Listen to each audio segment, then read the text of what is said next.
instruksi dari Kemendagri, desa-desa yang masa jabatan kepala dinas sudah habis, itu untuk melakukan pilkades harus menunggu PP sebagai petunjuk teknis untuk melaksanakan pilihan kepala desa. Karena ongkos demokrasi kan juga mahal. Ya. Kondisi politik desa tertentu bisa jadi PJ tidak berani mengeksekusi beberapa kebijakan, termasuk yang itu nanti berdampak pada pelayanan publik ya, terkait dengan program-program yang digulirkan oleh Presiden Prabowo tentang Koperasi Merah Putih, yang ini kan menjadi ikonnya Presiden Prabowo kan. Koperasi Merah Putih itu kan berada di desa, otomatis kepala desa punya tanggung jawab yang luar biasa untuk mulai dari pendirian termasuk nanti eksistensi dari Koperasi Merah Putih itu sendiri. Halo Empower, selamat berjumpa kembali di acara Suara Rakyat. Bersama saya, Bayu Setiawan, dan juga narasumber kita yang tentunya sudah tidak asing lagi. Beliau adalah Wakil Ketua Komisi A DPRD Jawa Timur dari Partai Keadilan Sejahtera. Beliau adalah Bapak Haji Agus Cahyono, SHI MHI. Tepuk tangannya dong. Oke. Assalamualaikum, Pak Agus. Waalaikumsalam warahmatullahi wabarakatuh. Gimana Mas Bayu, sehat? Alhamdulillah, sehat, luar biasa. Kita berharap semuanya juga bisa berjalan lancar, Pak ya. Tidak hanya sehat saja. Oke. Termasuk rezeki lancar. Oke, sehat. Ya, sehat dompetnya juga. Oh begitu. Oke, Empower, saat ini kita berada di Kota Trenggalek. Kita jalan-jalan di Trenggalek bersama Pak Agus tentunya. Dan sudah banyak hal yang beliau cermati keberadaan dari Kota Trenggalek. Nah, ini ada sebuah pertanyaan ini terkait sekarang ini banyak sekali desa-desa, bahkan sampai terhitung sekitar 125 desa yang belum mempunyai kepala desa. Ya, di Jawa Timur, di Jawa Timur. Ya. Bagaimana Komisi A menyikapi ini semuanya? Apakah ini faktor undang-undangnya atau PP-nya atau bagaimana? Iya. Jadi efek dari terbitnya Undang-Undang Nomor 3 Tahun 2024 tentang desa yang kemarin bikin kepala desa itu bahagia tentang perpanjangan. Oh, kan dapat bonus. Iya. Bonus 2 tahun kan? 2 tahun. Ya, dari 6 tahun menjadi 8. Dan sekarang kan MK juga akan memberi bonus kepada anggota DPRD. Oh gitu, kabupaten dan provinsi, kabupaten kota dan provinsi. Kan kemarin MK itu memberikan keputusan terkait dengan pemisahan pemilu. Nah, nanti ada pemilu nasional, gitu. Ya pemilu nasional sama pemilu daerah. Jadi pembagiannya itu nanti DPR RI itu bersama dengan DPD dan Pilpres. Kalau pilihan DPRD itu dengan kepala daerah. Nah, seperti itu. Karena ada pemisahan pemilu nasional dan daerah, nanti pemilu daerah itu setelah pemilu nasional paling lama 2,5 tahun. Nah, 2 sampai 2,5 tahun. Artinya itu nanti akan menjadi bonus tersendiri ya. Jadi kalau kemarin bonusnya untuk kepala desa, sekarang bonusnya. Tapi nggak tahu ini lagi dinamis ya. Lagi dinamis, ada pro kontra di kalangan DPR RI. Nah, ini yang efek dari Undang-Undang 3 2024 itu sampai hari ini kan belum terbit peraturan pemerintahnya. PP-nya belum. Ya, PP-nya belum. Sedangkan ada instruksi dari Kemendagri, desa-desa yang masa jabatan kepala dinas sudah habis, itu untuk melakukan pilkades harus menunggu PP sebagai petunjuk teknis untuk melaksanakan pilihan kepala desa. Lah, efek dari ini di Jawa Timur bulan ini tuh informasinya sekitar 125 desa yang diisi oleh PJ, diisi oleh PJ sambil menunggu nanti PP terbit, kemudian baru akan dimulai proses untuk pilkades pengisian desa dengan kepala desa yang definitif. Kira-kira nanti PP ini seperti apa ini, Pak? Termasuk mengatur juklak dari Pilkades dan lain sebagainya atau bagaimana? Iya. Jadi kemarin Komisi A kan ke Komisi 2 DPR RI, termasuk juga ke Kemendagri. Kita diskusi tentang PP tersebut. Walaupun belum terbit, kita minta bocoran, gitu. Minta bocoran. Ya. Apa kira-kira? Nah, itu ceritanya agak panjang ya. Ceritanya agak panjang. Bocorannya apa, Pak? Ya ini kalau bocoran dari Kemendagri itu begini. Apa itu namanya? Kalau dulu Pilkades itu kan tidak bisa jago tunggal ya. Sekarang boleh. Harus ada lawan gitu ya. Ya kalau sekarang nanti diakomodir ketika proses pendaftaran hanya ada 1 orang, kemudian nanti perpanjangan, ketika tetap tidak ada yang mendaftar cuma 1 orang, nanti boleh. Tetap boleh melanjutkan proses pemilihan kepala desa. Walaupun sebetulnya beberapa waktu dalam proses perancangan peraturan pemerintah itu berproses, ada dinamika juga. Kalau misalnya kepala desa itu cuma muncul 1 calonnya, ya itu apakah tetap ada pilihan atau aklamasi? Itu saya pikir wajar juga menjadi dinamika karena wacana Pak ya. Ya di diskusi ya, katanya diskusi di Kemendagri juga oleh dari dia mengundang pakar dan sebagainya. Karena ongkos demokrasi kan juga mahal. Ya. Walaupun mungkin ya, mungkin salah satu pertimbangannya itu nek calonnya siji lapo tidak pilihan. Mesak nih kasihan gitu ya. Kasihan nanti dia ketika jadi kepala desa dengan proses aklamasi dia mungkin akan lebih mudah, lebih all out untuk memimpin desa, mengawal pembangunan di desa. Tapi dari bocoran dari orang Kemendagri kemarin, tradisi atau budaya pilihan di desa atau demokrasi di desa itu tetap berjalan. Jadi walaupun 1 kayaknya nanti tetap pilihan. Ketika ada calon tunggal, ya, ini lamanya nanti bumbung kosong atau? Iya, bumbu kosong. Jadi nanti gambarnya coblosan itu ya kepala desa sama kotak kosong. Ketika misalnya saja ini ternyata yang menang kotak kosong, gimana Pak? Nunggu PP aja. Jadi jadi nunggu PP ya, nunggu PP. Saya ini kan hanya bocoran ya. Bocoran kan sidik Mas. Oh iya. Ya, bocoran itu sidik. Belum keseluruhan. Jadi gambarannya begitu. Apa itu namanya? PP itu memberikan aturan teknis terkait dengan Pilkades, termasuk yang kemarin dinamika terakhir, pembahasan terakhir terkait dengan jago tunggal itu. Kalau Komisi 2, Komisi 2 sudah memanggil, ya, sudah diskusi sama Kemendagri. Dan Komisi 2 DPR RI itu mendeadline. Jadi kalau diharapkan PP itu terbit maksimal Oktober 2025. Oktober tahun ini. Iya, Oktober tahun ini. Karena memang sudah banyak. Iya. Kemarin ceritanya dari Kemendagri itu 5.000 lebih di Indonesia. Maksudnya data se-Indonesia nasional 5.000 sekian desa itu yang memang belum ada kepala desa yang definitif dan lain sebagainya. Ya, sekarang kan kalau belum ada kepala desa definitif kan diisi oleh PJ. Walaupun PJ itu sebetulnya punya wewenang yang sama. Ya, punya wewenang yang sama seperti kepala desa. PJ biasanya kiriman dari kecamatan gitu. Ya. Atau mungkin SK Bupati. Oh, dari SK Bupati nanti menunjuk ASN yang ditunjuk untuk menjadi PJ kepala desa.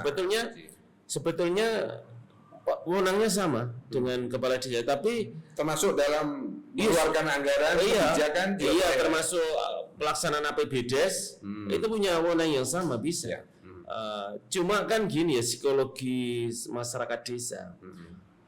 Itu kadang-kadang ketika bukan kepala desa pilihan rakyat dan PJ itu mungkin beda.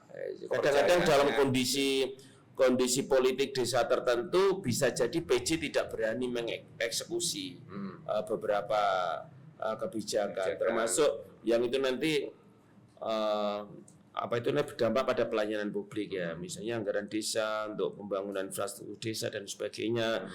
Ketika situasi politik desa itu tidak memungkinkan PJ untuk mengambil keputusan, itu kan akan juga menghambat pelayanan publik, dan itu juga didapati laporan dari beberapa ada terjadi seperti itu Pak ya. Ya, sehingga tetap didorong pemerintahan itu untuk segera mengeluarkan PP-nya dan proses Pilkades itu bisa segera dimulai dan desa-desa yang kosong itu nanti bisa segera terisi. Ya, tadi disampaikan Pak Agus, Komisi B ya sempat memberikan deadline. Komisi 2. Nah, Komisi 2 DPR RI. Komisi 2 DPR RI Ya. itu memberikan deadline. Ya. Kemudian teman-teman Komisi A ini apakah dalam katakanlah ketika tadi sempat mendatangi Kemendagri, Ya. ini juga memberikan sumbangsih ide yang nantinya bisa diterbitkan dalam PP itu.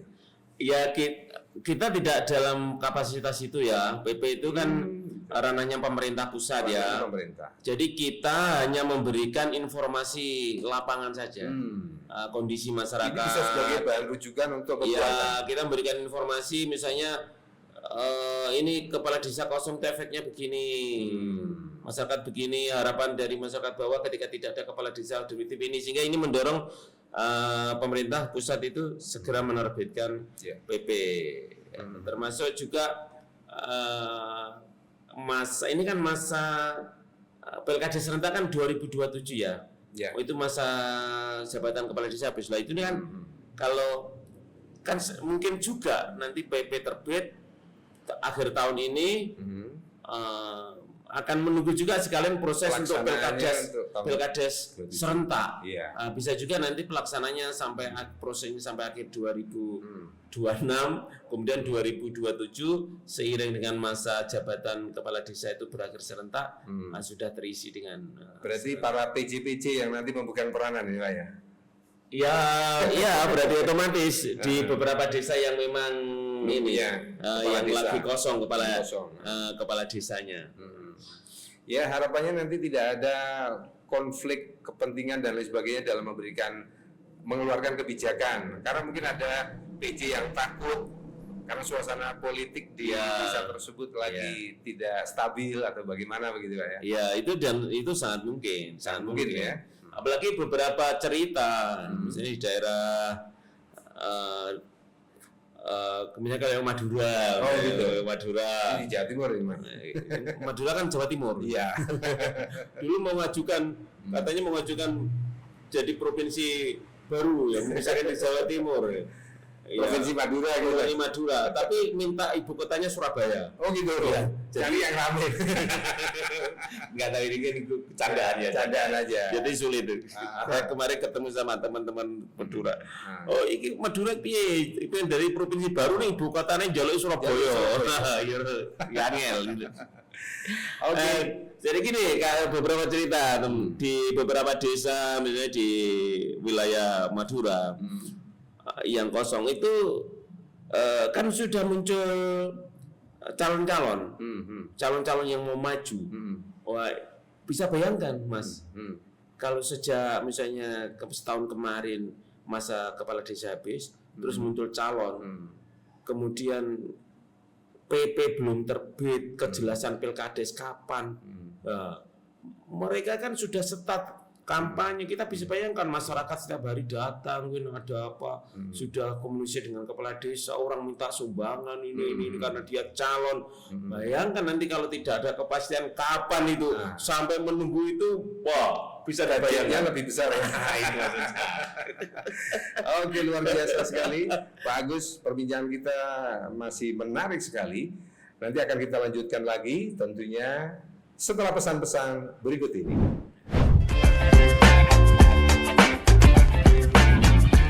Oke, Empower masih bersama M Radio dalam acara Suara Rakyat. Kita masih jalan-jalan di Kota Trenggalek. Saya tidak sendirian, masih bersama Bapak Haji Agus Cahyono, SHI MHI. Beliau adalah Wakil Komisi A DPRD Jawa Timur dari PKS. Betul ya Pak ya? Oke, tadi kita sudah sempat menyinggung tentang pilkades serentak ini ya. Mengapa pilkades serentak ini penting untuk dilakukan di Jawa Timur atau bahkan secara nasional ini? Nasional ya itu. Jadi kebijakan tentang pilkades serentak itu nasional. Nasional. Nasional. Iya. Banyak sisi positifnya ya. Pertama terkait dengan pengawasan. Kemudian juga beberapa analisa itu minim konflik ketika serentak. Ya, karena ada satu budaya ketika ada pilkades itu pengaruh luar desa, ya bobotoh dan sebagainya itu kan kuat. Ketika terjadi pilkades serentak, kan akan potensi itu akan terbagi di berbagai desa gitu ya. Momennya hanya sekali. Iya sekali. Kalau misalnya satu kabupaten hanya ada satu desa, mau juga kekuatan akan ngumpul di situ. Nah, itu kan bikin juga pesta demokrasi menjadi agak tidak objektif lah gitu ya dengan hadirnya tokoh-tokoh luar desa. Jadi banyak faktor, termasuk mungkin anggaran dan sebagainya itu juga akan bisa diminimalkan terkait dengan katakanlah informasi, iklan dan sebagainya kan ketika serentak bisa di backup oleh media nasional. Gitu. Oke, Pak Agus di pemerintahan Pak Prabowo ini kan banyak sekali program-program yang memfokuskan ke desa, termasuk rencana Koperasi Merah Putih ini yang akan masuk langsung ke desa-desa. Nah, harapannya Pak Agus untuk kepala desa yang terpilih itu seperti apa dengan program-program dari pusat seperti itu? Oke, jadi termasuk poin itu ya, yang kemarin yang kita sampaikan di Kemendagri waktu kita kunjungan atau konsultasi, bahwa peran kepala desa luar biasa. Kalau kepala desa itu sudah definitif pilihan rakyat, pilihan masyarakat desa, itu kan akan lebih istilahnya punya legitimasi untuk memimpin desa, termasuk terkait dengan program-program yang digulirkan oleh Presiden Prabowo tentang Koperasi Merah Putih, yang ini kan menjadi ikonnya Presiden Prabowo kan. Koperasi Merah Putih itu kan berada di desa, otomatis kepala desa punya tanggung jawab yang luar biasa untuk mulai dari pendirian termasuk nanti eksistensi dari Koperasi Merah Putih itu sendiri. Karena harapannya Koperasi Merah Putih itu juga menjadi menjadi kepanjangan tangan program-program pemerintah pusat untuk mensukseskan beberapa program unggulan. Misalnya swasembada pangan swasembada pangan. Itu Koperasi Merah Putih berperan juga untuk misalnya sampai membeli gabah petani, hasil pertanian, kemudian proses pengolahan sampai menjadi misalnya beras produksi jadi pengolahan hasil panen harapannya Koperasi Merah Putih berperan jadi memberi gabah petani, proses mungkin penggilingan sampai hanya packing menjadi produk beras desa ini sampai itu bukan sekedar produk gabah dijual. Bukan mungkin termasuk produk-produk yang lain. Misalnya di situ ada UMKM apa di desa, itu memberikan berperan Koperasi Merah Putih, termasuk juga mungkin pertanian, peternakan itu harus mengambil peran yang maksimal. Termasuk juga bisa di wisata desa, bidang-bidang lain, Pak ya. Iya. Itu harapannya luar biasa, ekspektasi atau harapan nanti peran Koperasi Merah Putih bahkan kan itu nanti bisa mengelola anggaran sampai miliaran. Koperasi Merah Putih itu diberikan istilahnya kemudian untuk akses pendanaan. Berarti ini bisa dikatakan nanti membutuhkan sosok atau figur kepala desa yang kompeten, bisa menghandle termasuk Koperasi Merah Putih. Iya, karena nanti anggaran koperasi itu juga lewat dana masuk lewat dana desa, sehingga kepala desa juga akan bertanggung jawab. Makanya nanti seiring dengan nanti ada pilkades serentak, terbitnya PP itu masyarakat harus juga istilahnya melek politik harus paham tentang demokrasi level desa. Kira-kira memilih sosok pemimpin untuk desanya itu kayak apa? Jangan hanya sekedar apa itu kemarin dapat amplop. Itu kedekatan. Jadi karena faktor-faktor X ya, Faktor X, terus mengabaikan kompetensi calon itu jangan sampai. Jadi ketika seseorang itu memilih sosok pemimpin harus punya visi misi lah. Seseorang itu, misalnya saya milih ini, saya punya cocok dengan visinya. saya punya visi desa saya itu harus bagaimana.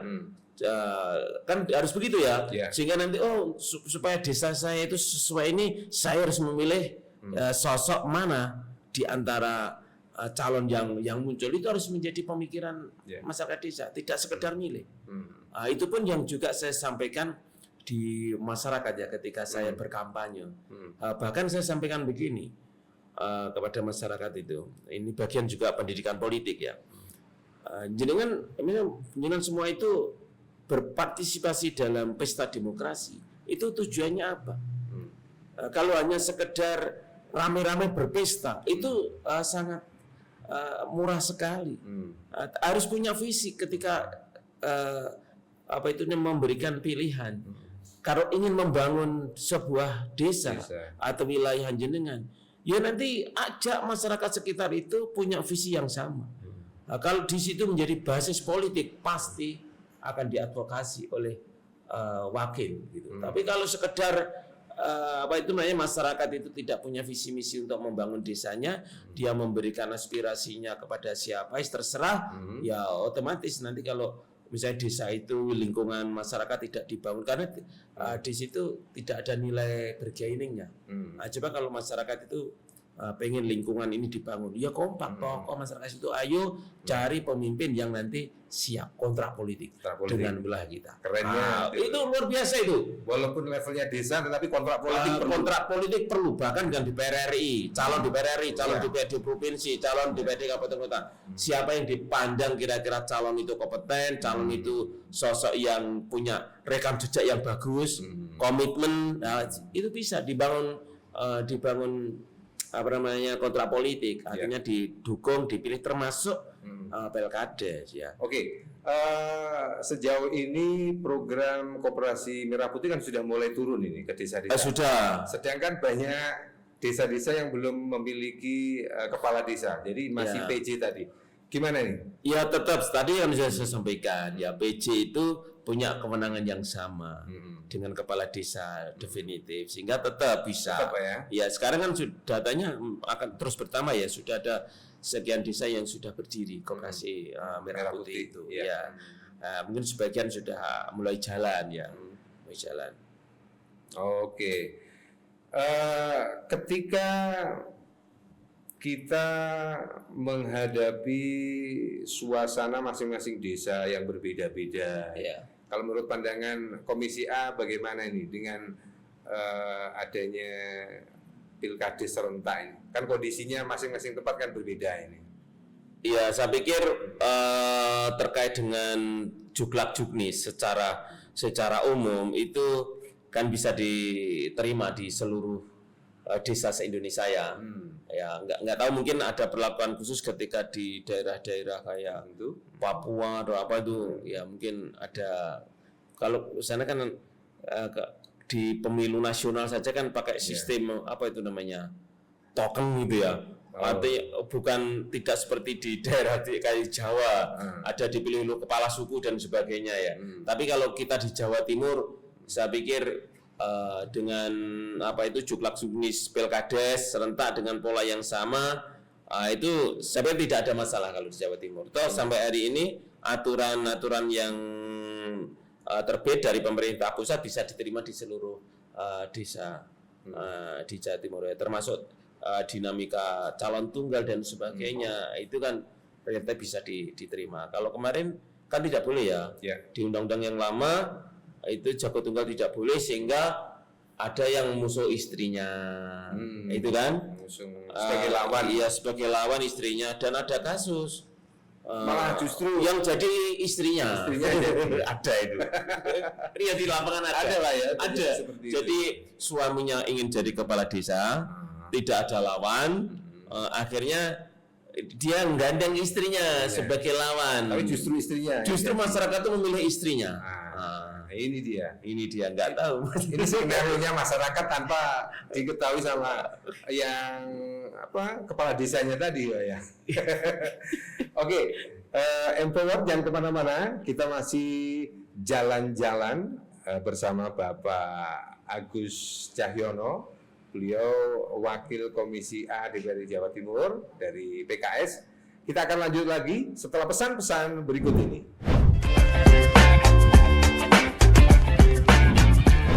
Oke, Empower masih bersama M Radio di acara Suara Rakyat. Kita masih jalan-jalan bersama Bapak Agus Cahyono.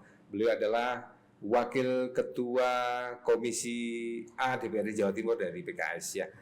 Tadi kita sudah berbincang-bincang tentang Pilkades serentak. Nah, kira-kira nanti apa yang menjadi kendala ketika Pilkades serentak itu digelar? Ya, pertama yang jelas kendala sekarang saja ya. Sekarang belum munculnya PP. Iya, belum munculnya PP itu kan kendala. Kenapa Pilkades tidak segera terlaksana? Walaupun Komisi 2 DPR RI ya memberikan deadline kepada Kemendagri maksimal Oktober. Tapi kalau misalnya terjadi dinamika tertentu sampai Oktober itu belum terbit PP, kan ya jadi kendala, mundur lagi. Ya, sampai kapan? Sampai kapan apa itu namanya kepastiannya? Ya. Berarti sampai hari ini pun kita belum bisa. Kapan Pilkades serentak itu tahapannya bisa dimulai? Itu nunggu PP. Dan Oktober itu bocoran saja. Ya, nanti kita akan bisa memastikan kapan tahapan Pilkades itu akan bisa dimulai ya setelah PP itu terbit. Itu kendala yang jelas ya, kendala yang pertama. Ya, kendala yang kedua ya anggaran. Saya pikir itu juga menjadi prioritas juga. Ya, prioritas dan harus wajib sifatnya harus disiapkan di APBDes ya. Dan itu kalau misalnya PP-nya belum terbit, ketika nanti disiapkan di APBDes tahun berapa, kalau 2026 ya, ini kan juga bagian daripada kendala. Jadi memastikan anggaran itu akan segera dibahas di APBDes 2026 itu kan juga kepastian PP itu menjadi bagian daripada keyakinan untuk penganggaran. Kalau kendala-kendala yang lain sih ya mungkin klasik ya, pesta demokrasi level apapun itu kadang ada kendala-kendala mulai ya rawan kecurangan, kemudian crash antara pendukung, ya perpecahan di masyarakat, kemudian kampanye gelap yang menimbulkan terancam ketertiban masyarakat ya. Kalau money politik itu nggak tahu itu berkah atau berkah bagi warga, berkah atau musibah ya. Karena bisa mengganti waktu ketika datang di TPS tadi itu, Pak. Ya, anggap aja seperti itu, Pak. Ya, jadi itu budaya kita ya. Sudah membudaya ya. Oke. Kalau bicara tentang Pilkades serentak tadi, Pak, apakah Komisi A ini mendorong pelaksanaan Pilkades serentak juga untuk menghindari politisasi yang berlebihan tadi? Kita sempat singgung juga. Iya. Jadi secara regulasi kan juga mengamanahkan tentang Pilkades serentak, ya, Pilkades serentak. Termasuk nanti pengisian 125 desa di Jawa Timur. Kita kan sekarang masih menunggu terbitnya PP. Kemudian 2027 itu sudah ada Pilkades serentak. Ya, kita nanti akan lihat rentang waktunya terlalu jauh atau tidak. Ya, rentang pengisian 125 desa itu dengan Pilkades serentak di 2027 itu rentangnya terlalu jauh apa tidak? Mereka bulan apa? Belum ditentukan. Lah kan nunggu PP kita. Ya, gitu ya. Jadi ngisi 125 desa itu. Ya. Data sekarang nggak tahu nanti bulan depan bisa juga bertambah. Karena kasus-kasus tertentu atau masa jabatannya habis atau meninggal atau permasalahan yang lain sehingga kepala desa itu diberhentikan kosong ya. Kita kan nggak tahu. Jadi kalau PP nanti terbit kepastian terbit kapan, kemudian tahapan pengisian kepala desa yang kosong itu kapan, dilihat juga jadwal pilkades serentak di 2027 itu sebenarnya kalau rentang waktunya tidak terlalu jauh ya bisa juga apa itu namanya kita serentak sekalian pengisiannya yang 2027 geser sedikit ke depan tanpa mengurangi masa jabatan ya kemudian juga dengan apa itu namanya pengisian dari desa-desa yang sejak sekarang sudah terjadi kekosongan. Tapi kalau rentang waktunya katakanlah bulan-bulan ini terbit PP ya terkait Undang-Undang Nomor 3 Tahun 2024 dan aturan Pilkades sudah jelas, Komisi A sih mendorong untuk segera. Iya, segera desa-desa yang kosong itu segera terisi. Jadi motivasi kita sejak awal begitu. Kita datang ke DPR RI, ke Kemendagri itu regulasi diperjelas dan segera diisi. Segera ada Pilkades. Segera Pilkades di desa-desa yang kenapa tidak diserentakkan di tahun 2027 nanti? Ya kan kepastian regulasi tadi ya. Iya, kepastian regulasi tadi. Tapi konsepnya sebetulnya kalau Komisi A itu yang 125 itu serentak untuk segera. Ya. Gitu itu konsepnya. 125 desa yang kosong serentak untuk segera ada pengisian kepala desa definitif. Tapi nggak tahu nanti kita tunggu aja ini. PP itu terbitnya bulan kapan ya? Jika PP itu mungkin sampai deadline bulan Oktober nanti belum terbit ya. Belum terbit. Kira-kira resiko apa ini yang bakal terjadi ini? Ya otomatis PJ mungkin ya perpanjangan PJ yang jelas ya PJ kepala desa akan diperpanjang. Kalau desa itu kondisinya fun-fun saja, baik-baik saja, tidak ada dinamika politik, saya pikir ya tidak akan terganggu pelayanan publiknya. Tapi kalau misalnya dengan PJ itu masyarakat tidak setuju, merasa bahwa PJ itu tidak mewakili aspirasi, PJ itu tidak istilahnya melanjutkan menjadi program kepala desa yang diinginkan masyarakat, itu kan akan menjadi juga permasalahan. Sepantauan Pak Agus selama ini bagi di desa-desa yang belum mempunyai kepala desa yang terlegitimasi ya, katakanlah PJ begitu ya. Selama ini bagaimana? Apakah running well aja, berjalan lancar aja? Ya variatif. Variatif. Ya, jadi kan kita di Komisi A itu ada 23 orang. Dari beberapa dapil di Jawa Timur. Di Komisi A itu yang dari dapil 9 ada sih beberapa ya. Kemudian ada yang dari dapil Bojonegoro, Tuban, ada yang dari dapil itu yang laporan-laporan termasuk jadi laporan dari beberapa desa yang kosong di Komisi A itu beragam. Ada memang desa yang di PJ itu enggak jalan. Dan PJ tidak mau resiko. Oh gitu ya. Ya pilih aman, mencari posisi yang titik aman. Ini juga berlaku PJ kepala daerah level kabupaten, gubernur dan lain sebagainya. Kita bicara PJ desa saja nih ya. Oh gitu ya.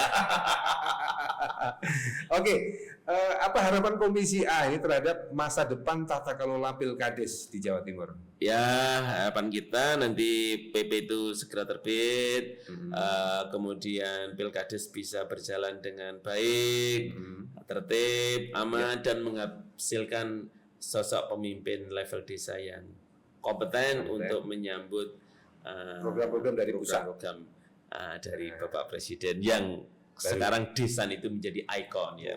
Luar biasa, termasuk tadi Koperasi Merah Putih yang menjadi jargon. Jargon Bapak Presiden Prabowo. Bicara tentang desa. Ini dalam desa ini kan ada sekolah ya. Kemarin terkait dengan makan gratis ini tidak ada kaitannya dengan desa ini, Pak.